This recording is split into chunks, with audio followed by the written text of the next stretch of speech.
Welcome to another edition of Civil Talk. My name is Matt Southerland. This is Andrew Martins. Andrew Martins. Andrew and I met while being, he was a client of mine at a previous shop, and we really just clicked. We really hit it off as just kind of like two individuals that have a positive outlook on life. And later on, he became my assistant here in my studio, and man, we just had an awesome time conversing, always having really amazing, mind expanding, positive conversations. And I've been so excited to get you on this. Oh my god, of course. Tell me, man. Yeah, me and Matt met. I was new to Tampa and I was looking for a barber, and I came across Matt at Cambridge Club, and just by surprise, I didn't know anything about him, just booked him. And yeah, like you said, we actually ended up clicking very well. The first conversation was inspiring, it was deep, it was real. So I mean, ever since then, Matt's been my guy, and I'm grateful for him, and I think he's a good dude. Thank you, brother. I appreciate that very much. So today we're gonna talk. We might talk about a few things, but Topics might be jumping, but yeah, we might talk about a few things, knowing us. But how about we start with soul searching? You went on this trip this past summer to Montana, right? and tell me about what prompted you to go on this trip. First and foremost, actually, I think I mentioned this to you, but a lot of other people don't know. I was actually inspired so when I went to Montana, I stayed in a hostel, and I had no idea what a hostel was before I even talked to Matt about his time in Thailand and going to a hostel. And I always knew I wanted to travel, and I always knew that there was always something out there that was greater than my hometown or greater where I'm going to college.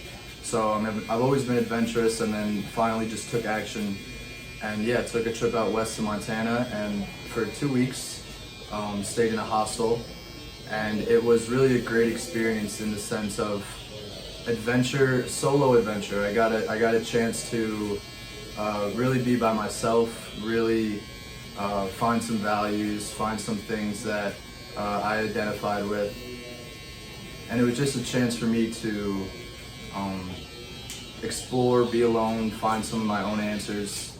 I feel like even though I'm pretty young, I tend to be interested and in a state of trying to figure out what's the best for me, what works for me. And so going to Montana, I learned that first off, the wilderness and being in the outdoors can really just rejuvenate your soul in a way. It can make you feel more alive, more connected with the earth. I mean, Matt, I'm sure you know, when you travel and you go places and you feel a connection, I feel like that's where you first understand that, all right, I have a soul, I can feel something, I feel this. So I think going out somewhere and experiencing a new place can really kickstart your own personal journey. So yeah. That's awesome. So you went out there alone? Mm-hmm. There was also a buddy of mine that I met out there, and it was a bus trip out, so it was a hell of an adventure to get there. Took a bus it was supposed to be a 2-day bus trip. 2 days? 2 days, and it turned into 5 days. Wow. What did you do while you were on the bus? On the bus for consisted 5 days. Yeah, man. It was a lot of thinking. It was a lot of writing, journaling, ideas, thoughts, people I met, things that I saw. I did a little meditation on the bus as well, and then don't get me wrong, a lot of sleep. But Yeah, the bus ride, it really, like, I would do it again. It wasn't the most brutal thing, and I just looked at it as part of the adventure. Definitely. But man, even like the 5 days that it took to even get there, that was like its own trip in itself. Like there were different levels of the trip to Montana that just made it each and every scenario so like unique. Bro, I love when you're going on a journey, be it like, you know, relatively near or far, and there's the commute, like you said. Like I remember even just like going to Virginia from New York on the Amtrak when I would go to visit my family when I lived in New York. That time on the Amtrak was just so nice. Just to be, it was like 7.5 hours about, and it was so nice just to reflect and, like you said, journal. I would like write music sometimes. I would watch movies. I'd watch movies that like really impacted me. Some of my favorite movies that I've watched were on the train. I remember I saw Malcolm X on the train. That movie is phenomenal. Like I cried. It was amazing. I didn't know his story until I watched the movie. And Spike Lee, he's one of my favorite directors. He's definitely one of my favorites. Maybe my favorite. I love his style of directing. So like, yeah. I also feel like I get like when you talk about getting the chance to like journal and like taking that time for yourself, I feel like I've come to find like a newfound respect for when you come across people who are like taking the time to really like connect and be real and, you know, journal or stuff like that. I was watching the sunset the other day at Davis Island, and there was and there was this girl that was sitting alone like on the rock, and then like I just like looked over and I saw a book and pen in her hand, and like my immediate reaction was, that's awesome. Like I know exactly what that feels like. You saw a broken pen? Oh no, she book was, and pen. yeah, book and Okay, pen. sorry. She was sitting there with a notebook and a pen and writing. Wow. And like my first reaction was just like, yeah, like that's awesome. I know I can relate to that. I know exactly what it feels like. Super peaceful. I feel like a lot of people don't hate on it, but don't understand the benefits from it, or maybe they don't believe that they care about the benefits. But I think it's the coolest thing to think like my most prized possession right now would be the notebooks that I've had, and then when I'm, you know, 40, 50, 60, 70, 80, I'm gonna look back at my thoughts on a Tuesday afternoon when I was 20, 21 years old. Wow. And yeah, progressing on that, I think it's just a cool idea. Definitely, that's awesome. I love that. Yeah. And after you pass, you know, your generation after you, Yeah, it'll always be something that'll be there. that's amazing. I love that. So, like, what were some of the challenges of like, you know, going out to like discover Yep. like a deeper, was it like to discover a deeper connection with yourself, or?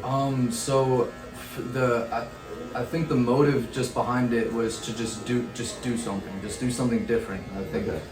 but also at the same time when I got there, I also learned so much about myself through hiking, because when I was doing the hiking, climbed a couple different mountains, and I was new to the elevation. I was new to hiking in general. I've never like absolutely conquered a mountain. And I was with my friend, and you know, having someone there to help you like push and keep going, but also there was a sense of, so the first mountain that I hiked, it was about 12 miles, so about 6.5 there and like 6.5 back, so 12, 13 miles. And I learned about myself through the mountain. I remember reiterating to myself and writing down. I was like, all right, this on the way down, let me paint the picture. So we get to the peak of this mountain, And there were so many moments where we could have just been like, all right, let's stop and turn around. It was just a kind of a full out send. We kept going and we ended up peaking this mountain called Baldy's Point in Montana. And at that point I had no water left. So I had to hike 6 miles back with no water. And Whoa. yeah. And this was in the summer. Yep, so it was, oh man, I really felt the consequence of dehydration and like just deteriorating. So down the down mountain for 6 miles, it really showed me that like I'm not shit. Like I'm not anything special. I am no more than anyone else, and that like this mountain like kicked my ass in a way and just showed me that I'm not what I think I might be, or gave me a better, clearer picture of myself. So, I mean, I remember getting down from the mountain and just being crushed. I couldn't even walk. I threw up. I was like, it kicked my ass. And then fast forward the next hike. From that experience, I think my next hike was my most beautiful hike. So I feel like in a way, the universe and the mountain gave me something of saying, okay, you're not anything, you're not shit. And then I felt that lesson, and then my next hike was the most beautiful hike I've ever had, and I feel like it rewarded me with like, all right, I let you handle that, and now this next hike, this is what it's all about. And I saw like true beauty. I really got to sit down and like connect, watch the sunset, and it was amazing. So yeah, I think it taught me a lesson and then gave me a gift. That is beautiful. I love that. You know what? To me, like, the way I'm deciphering that is like when you say that, like, you know, you're not shit. I don't think that's really what you mean to me. I think what you mean to me, correct me if I'm wrong, is that it like humbled you. Correct. Yeah. It humbled you, without a doubt. And through that humbling experience, you were able to see this beautiful sunset, this reward. Exactly. So it's like a life lesson to where it's, you know, I'm saying this also again, if I imagine myself to experience the same thing, to me I would have deciphered it as, you know, through humility, we can, you know, see the reward at the end. Exactly. You know, and humility is so important in life. Like, it takes humility to get to the reward, I believe. It takes, you know, doing something which, you know, we might think is small in the beginning, or we might think, you know, isn't, you know, giving us the upfront payout in the beginning. It takes something like that, and, you know, going through it, and once we get through it, and we advance, and we keep advancing, or, you know, sometimes we might take a step back, but as long as we stay on course, we get the reward in the end. I love that. And you faced dehydration. You faced actual physical danger. There was like moments in my head where thought I was just gonna pass out. Wow. And I would have been, and there were some people that I encountered on the way when I was on the way down. First of all, I also think going down, people might think in hiking going up is harder than going down. They're both hard, but going down is so hard because when you're climbing actual like real mountains, it's steep, and when you're going downhill, you don't have like traction, and you can just slip, and like there were times where I slipped and then you just tumble along for a couple feet and you get up. It's very difficult, but yeah, you have to have a good amount of strength holding you up as you're going down, because gravity's pulling you down. You have to use your strength to stabilize. I also feel like it in a way maybe everything can be seen as art in a way, because like as I kept hiking, I was finding like a new art or a new tactic to like climb up the mountain in a more efficient way. And even through like climbing the mountains, there is soul searching involved, because like, don't get me, there's times where you just want to stop, turn around. I mean, the way I was going towards it, I was just like battling the mountain. in a like healthy, positive way. And yeah, I feel like there's an art in the way that you can climb a mountain. And so yeah, hiking has definitely made me look at life a little differently and pick up a new hobby and do something that's adventurous and that makes you connect with Earth. Wow. You know what? At the end of that sentence, I thought you were gonna say connect with yourself, connecting with Earth. That's something that like I think we've lost touch with, and that's something that I would like to dive more into as well, because the Earth is living. The Earth is full of soul. The Earth is full of life. So, like, we need to be connecting with the Earth. We need to be taking care of the Earth, and that's beautiful. I love that. Yeah. And I think it's awesome that, you know, through so many different teachings around the world or philosophies, you know, they speak about conquering mountains. You know, conquering mountains to get to like that next level. You know, whether it's like, you know, conquering a mountain being something, you know, figuratively speaking, it can be, you know, a mountain. It's a challenge. Yep. But you literally climbed the mountain Yeah. and conquered it. That's a good way to put it too. Yeah. There's always a mountain in front of you, whether you know a physical, real mountain or not.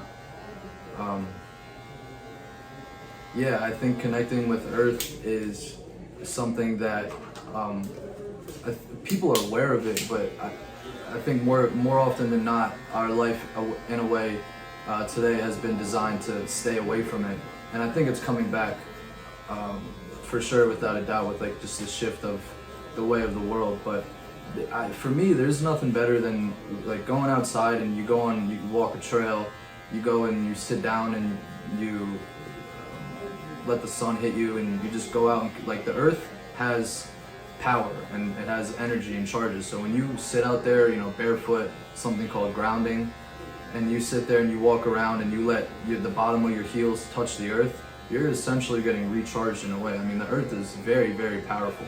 Wow. And it's not what a lot of people think it is in a way, but it's very powerful and it can be used to, I think it's for our advantage.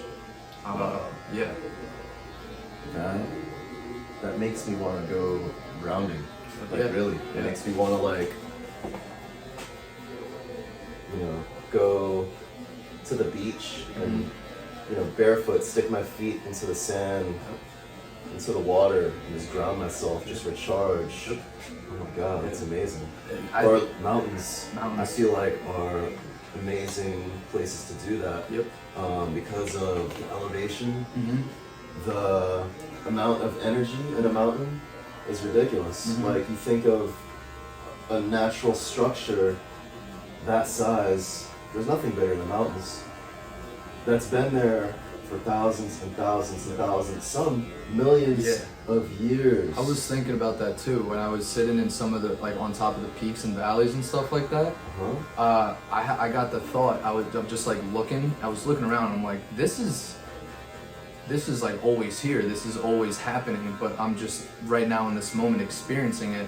And I thought it was just so interesting to think that, like you said, there's these you know, mountains, land and all that has been here for so long, and we don't know what's been on it, Dinosaurs. Montana? Maybe.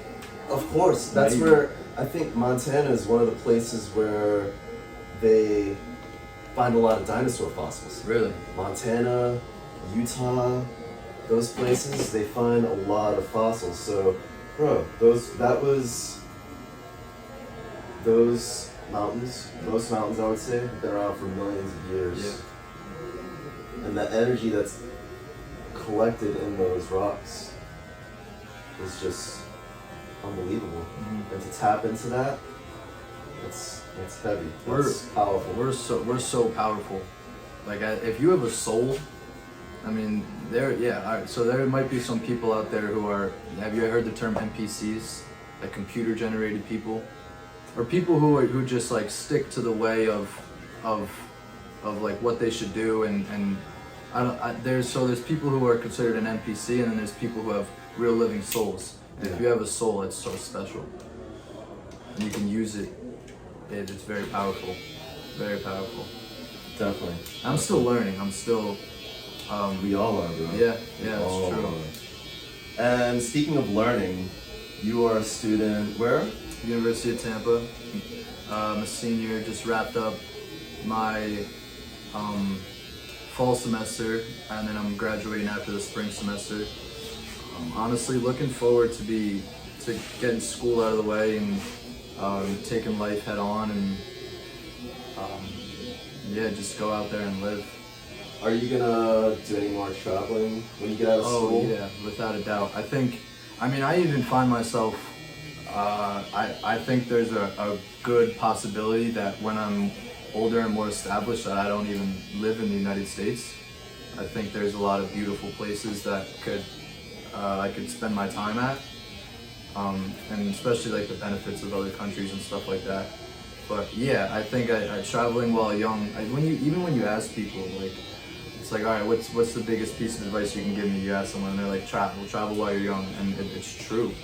I think like we talking about like the first thing we said, you can meet so many great people, find so many interesting things about you, about life through traveling. So yeah, I would say that trip has gave me a new perspective on traveling, and I don't plan on never doing something like that again. I think I'm always gonna do that. It's amazing. Yeah. What did you do in Thailand? Oh man, so I was definitely searching for an inner peace that I would always have access to. Like, I experienced inner peace to a certain level, but I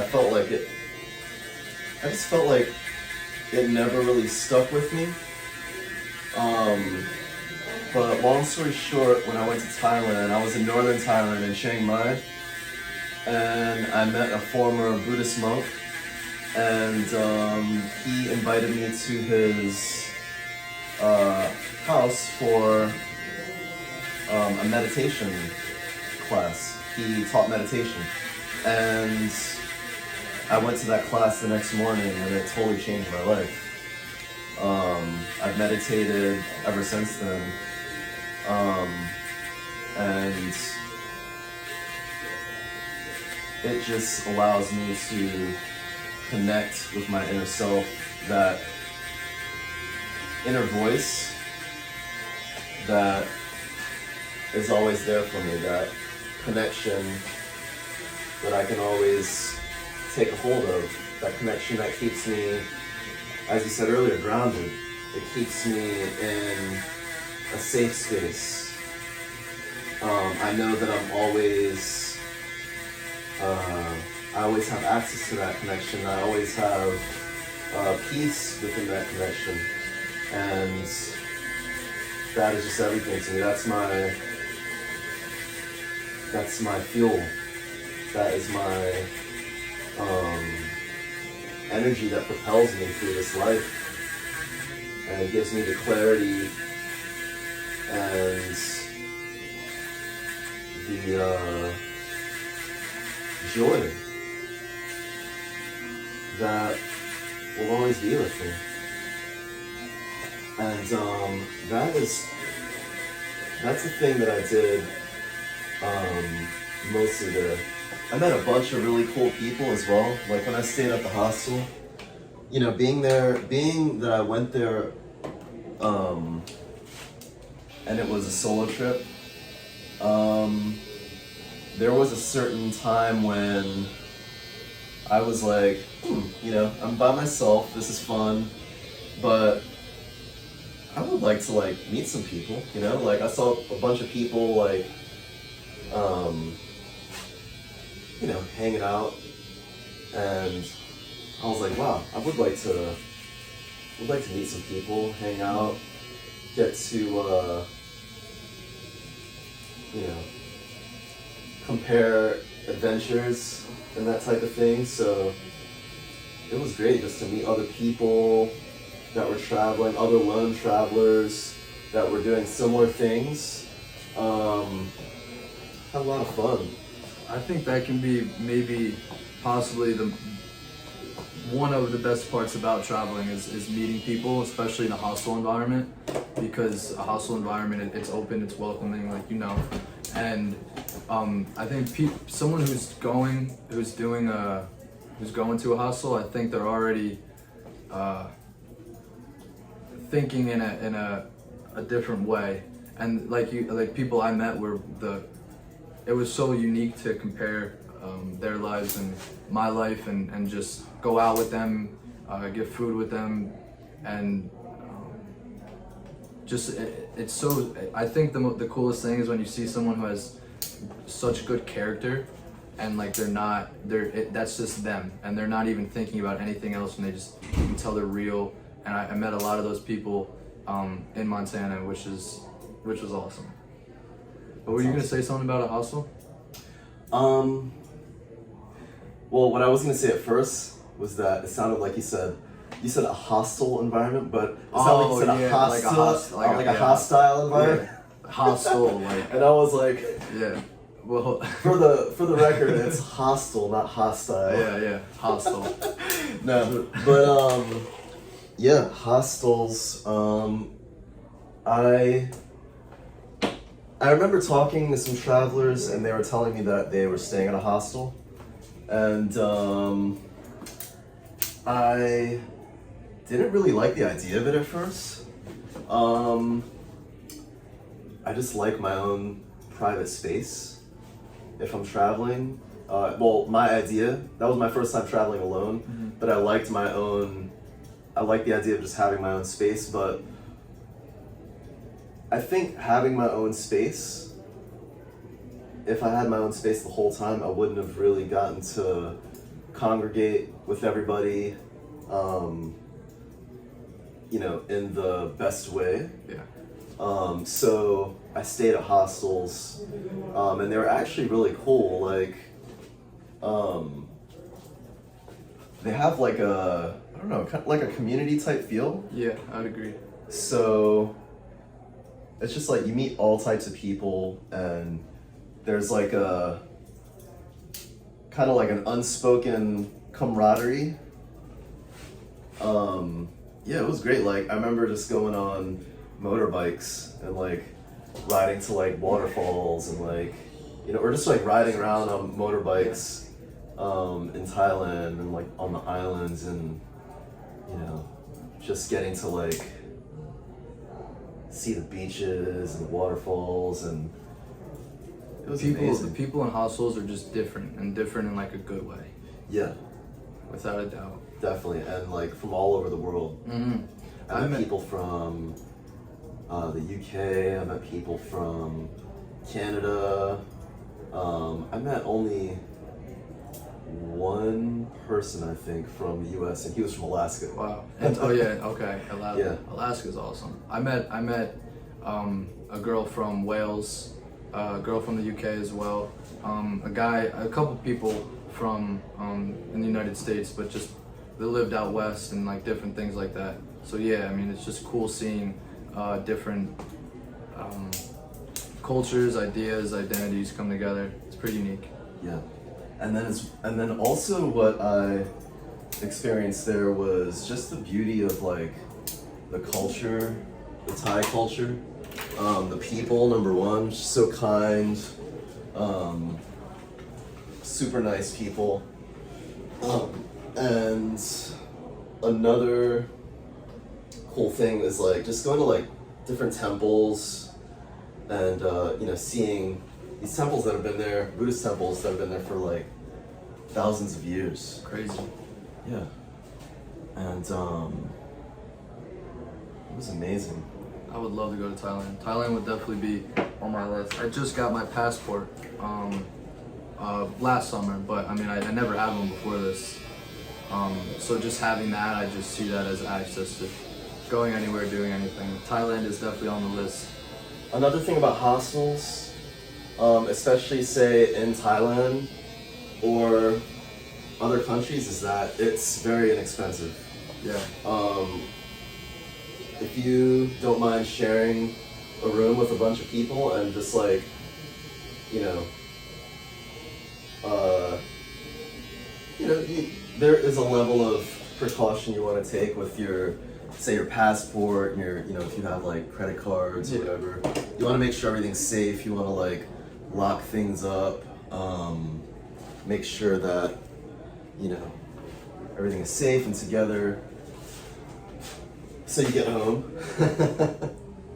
Sure. Or so you have money to still survive. But yeah, they're very inexpensive, they're very fun, and I wouldn't do that now, being that I'm a dad and got a family now. So I'm glad that I did it when I was young. I would say it's a good thing to do, like, if you, not to say, if you have kids, hey, if you're open enough to go to a hostel, bring your family, then that could be an experience to like share with your kids and show them, be like, hey, this is a different way, this is a more communal way of travel accommodation. It can be quite interesting, I would say. I wouldn't personally do it, but I feel like just because I wouldn't, there are some people that would. I feel like for the time being, for me, hostel is going to be like the only way of travel until I establish myself and really mature with my money and life and all that. But for the time being young, I don't see any other option to travel other than staying in a hostel. Like Matt said, it's so cheap, and even like the countries that you may go to are surprisingly cheap as well. So yeah, that's a good plus in traveling. Definitely. I tell people that I've been to Thailand, and I think one of the things that run through their head in the beginning is like, it must have been expensive. Yeah. The flight is an expensive flight, but once you get there, it's very, very inexpensive. Everything is so affordable. The baht, change from the dollar is like the exchange is very, very high. So,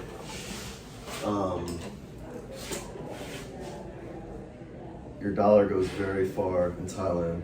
Yeah, without a doubt. A pad thai is maybe like $1. So you love Thai food, right? I love Thai food. Absolutely It's love one of my favorite foods. Thai food's great. Yeah. What type of food did you have in Montana? So Like when you were in the mountains, what did you do? the first time I went, I started at around 5 a.m. Uh-huh. I ate nothing, and that might be probably some of the reason why I felt so sluggish towards the end. But once I like learned what a mountain entails, the hostel had like things that you can grab for free that I just took. I took a couple apples, a banana, and like a protein bar with me, in the mountains at least. But like otherwise, food, Montana was I loved it. I absolutely loved Montana, and you can definitely feel the out west living there. But the strip where I was staying on, so it actually it kind of worked out well that I was staying on like one of the main roads in Bozeman, Montana, and so that had like Bozeman, yep. Like Chadwick. Yeah. And that had like a little corner store, had some restaurants, a couple bars. So like and actually Montana State University, Montana State or Montana, was right there. So it was kind of still like a young vibe to it, and it was cool. It was different. I really, really loved going there, and it brought forth so many new ideas that I believe today, and I can build and base so many new things moving forward in my life just from that single trip. What is something that you believe today because of that trip? I would say I've found the value in discipline in the way of there's internal discipline and then there's external discipline. I think one of the hardest things to do in the human dilemma is so difficult because it's so nowadays it's so you don't see it as much as people like saying they're going to do something, sticking to it, and then writing that out. And of course I fall victim to it at times, but I learned that I find fulfillment and I find like pure dopamine through, all right, if I tell myself I'm going to do something and I discipline myself, like how am I ever going to expect to do great things in the world if I can't do this little habit or do this little task that's ultimately going to make me a better person? And I think I just got the time to reflect on my life, which was one of the coolest things. Like thinking back to like my childhood growing up, how the hell I'm here now on a bus in South Dakota on my way to Montana. So reflection, discipline, and just becoming more aware, just having the awareness of awareness of thoughts, awareness of ideas, the world, and getting my own sense of what I believe to be true. I think a lot of times, like, people will say something, but they probably don't have their own, that's not maybe their own opinion. So I think through the times of me being there and reflecting, and I got to navigate and pick and choose that, okay, I believe this to be true. I might disagree with this, but that's totally fine, or my opinion might differ here. I feel like I'm very open and very understanding, and I try to stay patient. I think patience has still been one of the hardest things for me, but full circle, it's allowed me to really just take a step back in my life and then look at it, and then see what things I want to implement and like what I align with and things like that. I love that, man. That was truly enlightening. Thank you. All the way, like, and that came partially, I mean, you've always been that type of person to me since we met, like an enlightening person, like always have that exchange of positive energy, I feel like, but I feel like you discovered that by going to that location, conquering the mountain, and grounding into the earth and reaping that energy. Yeah. And that's amazing. I love that. I've read, in one of the books I was reading there, I went out to the bookstore and then got a book and then read it, and it was actually like probably my favorite book ever. It's called Green Lights. And in that book, the author said you can't truly leave a place or understand a place until you truly believe that you can live there. So once I saw that quote, and then I was like, all right, I gotta truly like soak this place up. Like I gotta truly believe that I live here, I can live here. Everything around me is working accordingly.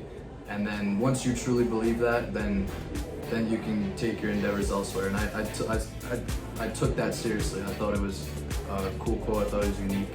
Yeah, take it seriously. That's awesome. Well, bro, you are cool and unique, and I appreciate you. Thank you. Thank you so much. Of course, bro.